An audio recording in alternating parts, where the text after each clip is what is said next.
Hello and welcome to study centre. मैं हूं रितेश और आप हैं मेरे साथ आज के fundamental right chapter wise important MCQ series में। आज हम आर्टिकल 51A जो कि है फंडामेंटल ड्यूटीज वो देखने वाले हैं। तो चलिए स्टार्ट करते हैं।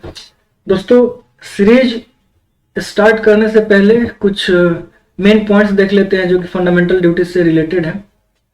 तो कह रहा है कि फंडामेंटल ड्यूटी जो है वो 51A आर्टिकल है, आर्टिकल 51A जो कि पार्ट 4A में है। और पहला पॉइंट जो है कह रहा है कि it is a duties of citizens. तो आगे क्वेश्चन में मिलेगा कि ये सिटीजन्स की ड्यूटी है या फॉरेनर्स की, तो आपको जो है ये ध्यान रखना है। सेकेंड कह रहा है कि फंडामेंटल ड्यूटीज जो है इट इज टेकन फ्रॉम रसिया या यूएसएसआर। ये जब लिया गया था तब रसिया जो है यूएसएसआर के नाम से जाना जाता था। थर्ड पॉइंट जो है वो कहता है कि एडेड इन 1976, ये 1976 में ऐड किया गया था और वो 42nd कॉन्स्टिट्यूशनल अमेंडमेंट एक्ट था। चौथा point, that fundamental duties is recommended by Sardar Swaran Singh committee. तो इससे भी जो है क्वेश्चन बनेगा और बनते भी हैं एग्जाम्स में, अक्सर क्वेश्चन बनते हैं कि किस कमेटी के द्वारा जो है फंडामेंटल ड्यूटीज रिकमेंड किया गया था। और पांचवा पॉइंट जो है ये है कि नेक्स्ट अमेंडमेंट यानी कि 1976 में फंडामेंटल ड्यूटीज को ऐड किया गया और 2002 में उसमें दूसरा अमेंडमेंट हुआ। वो अमेंडमेंट था 86 अमेंडमेंट था जो कि 2002 में हुआ। और इस अमेंडमेंट के तहत ये वाला पार्ट जो है ऐड किया गया था जो कि था education for child between age of 6 to 14 years old. ये जो है पार्ट ऐड किया गया था 86th अमेंडमेंट एक्ट 2002 में। और most important that fundamental duties are not enforceable in any court of law. ठीक है, इसको जो है आप जस्टिसेबल नहीं है, जस्ट लाइक फंडामेंटल राइट्स। ये डीपीएसपी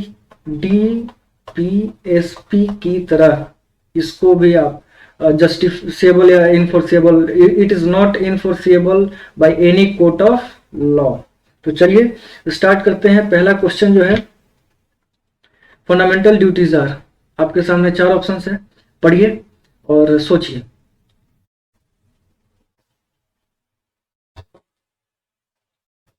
ओके, तो कहता है पहला ऑप्शन जो है fundamental duties are enforceable in the court of law. अभी हमने देखा कि it is not enforceable in the court of law, तो ये जो है गलत हो जाएगा।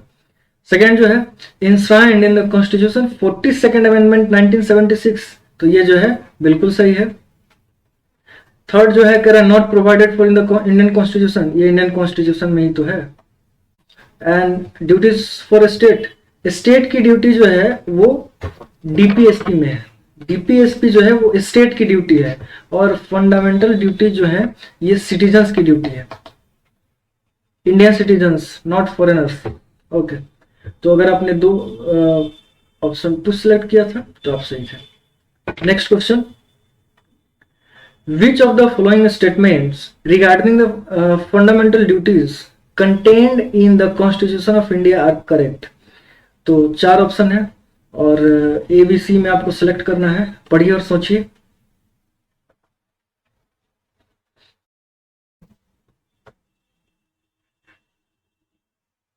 ओके, तो फर्स्ट जो है वो है पहले क्वेश्चन देख लेते हैं। Which of the following statement regarding FD contained in the constitution of India. तो पहला जो है वो कहता है कि fundamental duties can be enforced through writ jurisdiction. दोस्तों, रीट जो है ये फंडामेंटल राइट्स में आता है, fundamental rights article 35।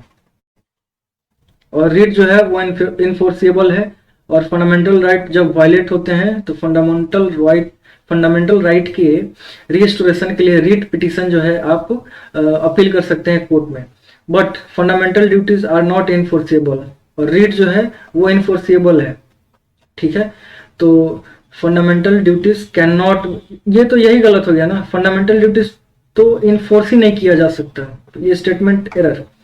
Second statement, fundamental duties have formed a part of Constitution of India since its adoption. अभी हमने देखा पिछले स्लाइड में कि 1976 में इसको ऐड किया गया था, जो कि था 42nd अमेंडमेंट एक्ट। तो ये जो है गलत हो जाएगा, कॉन्स्टिट्यूशन के एडॉप्शन के समय नहीं बल्कि 1976 में ऐड किया गया था। थर्ड ऑप्शन है fundamental duties have become a part of constitution of India, ठीक है, in accordance with the recommendation of स्वर्ण सिंह कमेटी। हाँ, स्वर्ण सिंह कमेटी ने जो है ये रिपोर्ट दिया था और फंडामेंटल ड्यूटीज को जो है रिकमेंड किया था। तो फंडामेंटल ड्यूटीज को स्वर्ण सिंह कमेटी ने रिकमेंड किया था, तो ये 3 सही है। फोर्थ देख लेते हैं, fundamental duties are applicable only to citizen of India. Yes, only to citizen, not foreigners. तो 3 एंड 4 सही है। ऑप्शन जो है सी, तो अगर आपने सी ऑप्शन चुना था तो आप सही थे। Next question, question 3, protection of wild life protection comes under which of the following in the constitution of India. 3 option है, देखिए और सोचिए। ओके, तो प्रोटेक्शन ऑफ वाइल्ड लाइफ जो है फंडामेंटल ड्यूटीज में है। It shall be duty of citizen to protect wild life. Second, DPSP, देखिए फंडामेंटल ड्यूटी जो है ये सिटीजन्स की ड्यूटी है और डीपीएसपी जो है ये स्टेट की ड्यूटी है। दोनों ड्यूटी है, एक सिटीजन्स की ड्यूटी है, एक स्टेट की ड्यूटी है। तो protection of wild life fundamental duties भी है, डीपीएसपी में भी इसका मेंशन है, article 48A, it shall be duty of state to protect wild life. And 7th schedule में भी है ये, ठीक है। 7th शेड्यूल जो है, जो डिवीजन ऑफ पावर्स की बात है, इसमें division of powers between centre and state, और इसमें भी जो है वाइल्ड लाइफ के प्रोटेक्शन की बात की गई है। तो 1, 2, 3 तीनों सही है। ऑप्शन देख लेते हैं डी, अगर आपने डी चुना था तो आप सही थे। Fourth question, the fundamental duties are confined to, 4 option है, देखिए और सोचिए। ओके, तो फर्स्ट ऑप्शन जो है वो सिटीजन्स ओनली है। तो फंडामेंटल ड्यूटी जो है वो सिर्फ सिटीजन्स पे ही लागू होता है। क्या फॉरेनर्स पे लागू होता है? नहीं। क्या बोथ सिटीजन एंड फॉरेनर्स पे लागू होता है? नहीं। 3 गलत है, नन, ये तो गलत ही है, तो ये सही है। देखिए फंडामेंटल ड्यूटी जो है ये सिर्फ सिटीजन्स पे लागू होता है, फॉरेनर्स पे लागू नहीं होता है। तो 1 जो है सही है। नेक्स्ट क्वेश्चन देख लेते हैं, under the constitution of India which of the following is not a fundamental duty. 4 option है और सॉल्यूशन तो इसका यही पे है। खैर, आप पढ़िए और सोचिए। ओके, तो फर्स्ट जो है कह रहा है कि to safeguard the public property, क्या ये फंडामेंटल ड्यूटी है? सिटीजन्स का जो है फंडामेंटल ड्यूटी है to safeguard the public property. तो ये है, आप जब भी पब्लिक प्लेस में जाते होंगे या फिर आप अगर रेलवे का एग्जांपल लें तो वहां लिखा रहता है कि रेलवे की संपत्ति को अपनी संपत्ति समझे। हालांकि कुछ लोग ज्यादा सीरियसली ले लेते हैं और फिर जो है उसे लेकर के अपने घर चले जाते हैं। एनीवे, सेकेंड जो है to abide by the constitution and respect its idea. Constitution से बंधे रहना, रिस्पेक्ट करना, क्या ये फंडामेंटल ड्यूटी हो सकता है? तो ये तो कॉमन सेंस वाली बात है, बिल्कुल होगा। तो 1 सही है, 2 सही है। Third, to vote in general election, ये जो है ये फंडामेंटल ड्यूटी नहीं है। And fourth, to develop the scientific temper, yes ये फंडामेंटल ड्यूटी है। तो वैसे यहाँ दिया भी है, to vote in general election, it's a constitutional right under Article 326.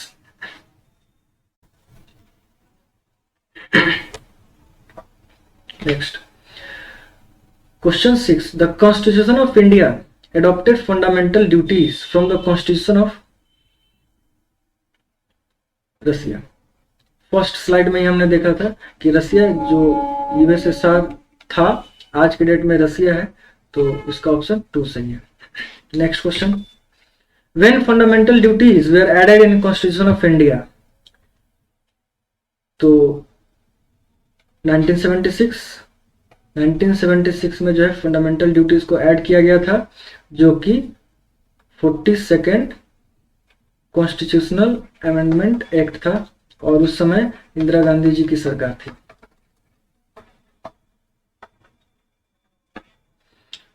Next,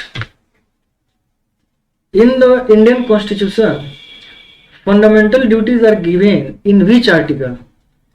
4 option है, बनाइए। ओके, आर्टिकल 12 to 35 ये फंडामेंटल राइट्स हैं। 51A ये जो है फंडामेंटल ड्यूटीज हैं। 36 to 50 ये जो है DPSP है। एंड अगेन आर्टिकल 19 जो है ये आता है आपका फंडामेंटल राइट में। तो क्वेश्चन है कि फंडामेंटल ड्यूटीज किस आर्टिकल में है, तो 1 में नहीं है, 3 में नहीं है, 4 में नहीं है, 2 में है। तो अगर आपने 2 ऑप्शन सिलेक्ट किया था, ऑप्शन नंबर 2 सही है, तो आप सही थे। Okay, next question 9, which of the following statement is false? आपके सामने 3 स्टेटमेंट है और इनमें कौन सा जो स्टेटमेंट है गलत है, आप पढ़िए और बताइए।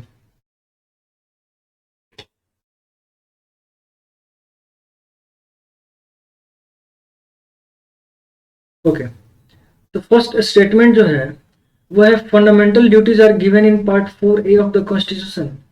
ये स्टेटमेंट तो करेक्ट है। After the 42nd constitutional amendment, 42nd constitutional amendment fundamental duties से तो जुड़ा हुआ है। Have been added to constitution of India, yes, in 1976। तो ये स्टेटमेंट भी जो है सही है, बट क्वेश्चन है कि फॉल्स स्टेटमेंट सिलेक्ट करना है।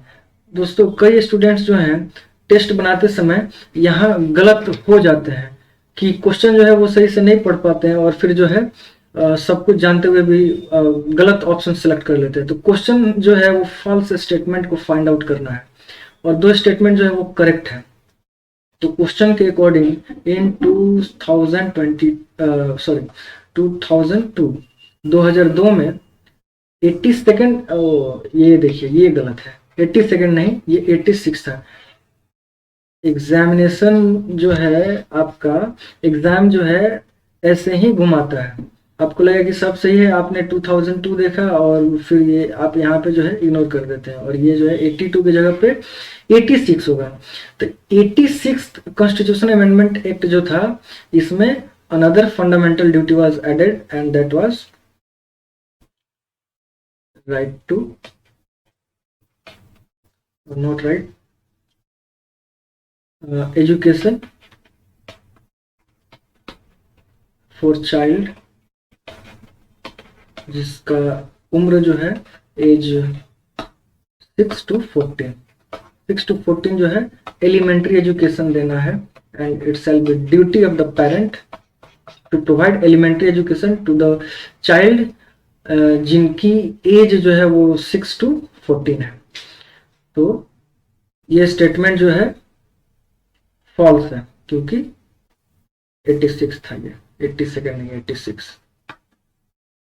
तो अगर आपने 3 चुना था तो आप सही थे।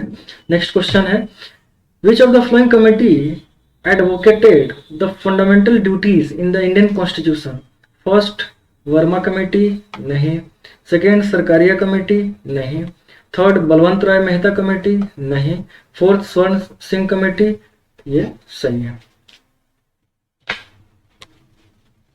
तो यहाँ एक्सप्लेनेशन भी दिया है। स्वर्ण सिंह कमेटी जो है recommended the inclusion of fundamental duties in the Indian constitution. And second part जो है ये इंपॉर्टेंट है, कहता है कि it stressed that the citizens should become conscious that in addition to enjoyment of rights they also have certain duties.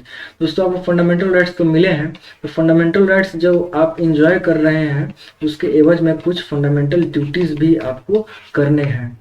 हाँ, तो इसलिए जो है सरदार स्वर्ण सिंह कमेटी ने फंडामेंटल ड्यूटीज के प्रोविजंस को सुझाया था इंदिरा गांधी सरकार को, जो कि 1976 42nd अमेंडमेंट एक्ट में ऐड किया गया था।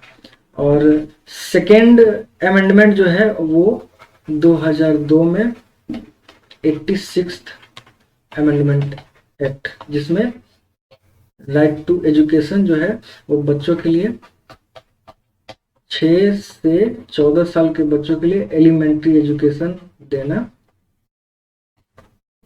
है। तो next question, which of the following is not the fundamental duty. तो 4 ऑप्शंस हैं, आप देखिए और सोचिए। ओके, तो इनमें से कौन सा फंडामेंटल ड्यूटी नहीं है? To safeguard the public property, क्या ये फंडामेंटल ड्यूटी नहीं है? ये बिल्कुल है, फंडामेंटल ड्यूटी है। तो नॉट फाइंड करना है, ये तो फंडामेंटल ड्यूटी है। To obey the parents, okay. Third देख लेते हैं, to make compulsory education to children of 6 to 14 years, ये तो फंडामेंटल ड्यूटी है, अभी अभी हमने देखा। To spread brotherhood among the people, देखिए ये जो है ना, ये तो आपके प्रियम्बल में भी बात कही गई है फ्रैटर्निटी की। और ब्रदरहुड जो है ये तो फॉलो करना ही है, क्योंकि भारत का जो है, भारत को आज़ादी ही मिली थी, भाईचारा और ये सब जो है भारत की संस्कृति है, तो इसको जो है कैसे हम छोड़ सकते हैं, ये तो हमारी संस्कृति है। Brotherhood is our culture.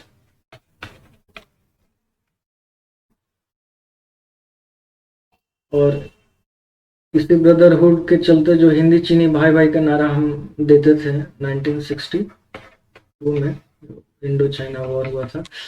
खैर, ब्रदरहुड एमंग द पीपल, ये भी फंडामेंटल ड्यूटी है, ये भी फंडामेंटल ड्यूटी, सॉरी,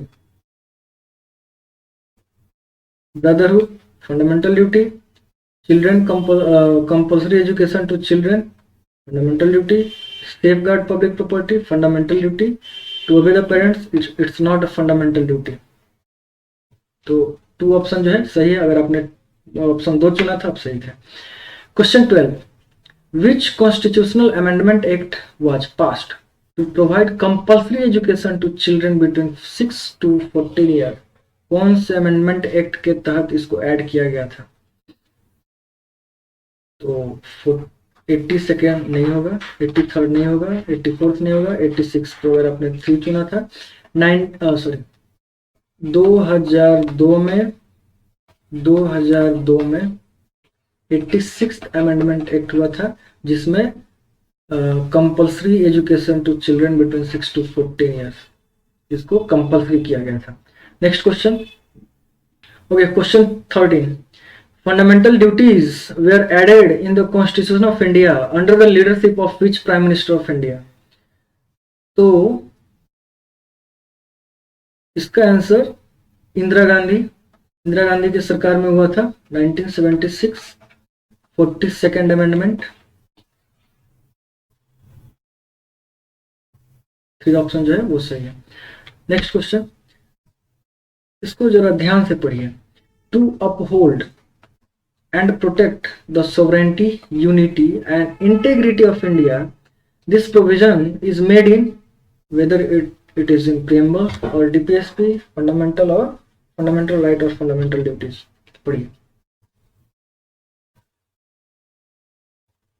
ओके, तो दोस्तों सबसे पहले अगर आपके दिमाग में ये चल रहा है कि ये प्रियम्बल में दिया है, तो प्रियम्बल में सोवरेंटी, यूनिटी एंड इंटीग्रिटी की बात की गई है, बट ये नहीं लिखा है कि we will uphold and protect. अगर आप डीपली पढ़ें तो ये चीज आपको फंडामेंटल ड्यूटीज में मिलता है। It shall be duty of the citizens to uphold and protect the sovereignty, unity and integrity of India. DPSP में नहीं है, DPSP is a duty of state, DPSP is not a duty of citizens, it's a state. Fundamental rights में तो नहीं है ये। Preamble में सिर्फ सोवरेंटी, यूनिटी एंड इंटीग्रिटी है, बट अपहोल्ड द प्रोटेक्ट ये फंडामेंटल ड्यूटीज में है। जस्टिफिकेशन हो गया। तो कह रहे हैं दोस्तों कि preamble finds the mention of the words, preamble में ये वर्ड्स हैं।